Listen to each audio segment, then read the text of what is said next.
ఒకవైపు భయంకరమైన కరువు, తాగడానికి నీళ్లు, తినడానికి తిండి లేదు, ప్రభుత్వం పట్టించుకోదు, ప్రకృతి కరుణించదు. అలాంటి పరిస్థితిలో ఒక 14 ఏళ్ల బాలుడు నేను మా ఊరిని కాపాడుతాను అంటే అందరూ నవ్వారు, పిచ్చివాడు అన్నారు. కానీ అతను మాత్రం చెత్త కుప్పల్లో సామాన్లు వెతుకుతూ సైకిల్ చక్రాలతో ఒక అద్భుతాన్ని సృష్టించాడు. ఆ అద్భుతమే గాలి నుండి కరెంటు తీయడం. విలియం రచించిన the boy who harnessed the wind. ఈ కథలోని ఆ ఎమోషనల్ జర్నీ ఈరోజు మనం చూద్దాం. ఆఫ్రికాలోని మలావి అనే ఒక చిన్న దేశం. విలియం ఒక పేద రైతు బిడ్డ. 2001లో అక్కడ వర్షాలు పడక భయంకరమైన కరువు వచ్చింది. విలియం కుటుంబం రోజుకు ఒక్క పూట తిండి కోసం కూడా కష్టపడవలసి వచ్చేది. డబ్బులు లేక విలియంను స్కూల్ నుండి తీసేశారు. కానీ విలియంకు చదువు మీద ఉన్న దాహం తగ్గలేదు. స్కూల్ ఫీజు కట్టలేకపోయినా దొంగతనంగా లైబ్రరీకి వెళ్ళి పుస్తకాలు చదివేవాడు. అక్కడ ఆయనకు దొరికిన ఒక పుస్తకం యూజింగ్ ఎనర్జీ ఆయన జీవితాన్ని మార్చింది. ఆ పుస్తకంలో విండ్మిల్ ఫోటో చూసిన విలియంకు ఒక ఆలోచన వచ్చింది. గాలిమరం ఉంటే కరెంట్ వస్తుంది, ఆ కరెంటుతో బోరు వేసి నీళ్లు తోడొచ్చు, అప్పుడు మన పంటలు పండుతాయి అని అనుకున్నాడు. కానీ అతని దగ్గర సామాన్ లేవు, డబ్బు లేదు.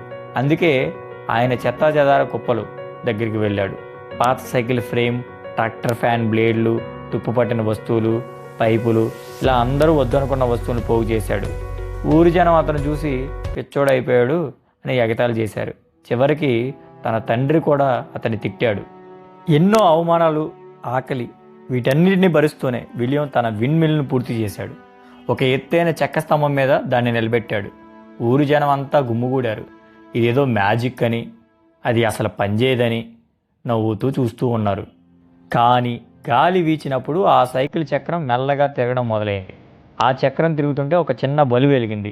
అది చూసి ఊరి జనం నవ్వులు వెళ్ళబెట్టారు.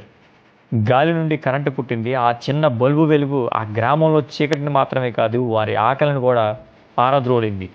విలియం కథ మనకు 3 పాఠాలు నేర్పిస్తుంది. వనరులు లేవని వంకలు చెప్పకండి. విలియం దగ్గర ఏమీ లేవు, కేవలం ఆశయం తప్ప.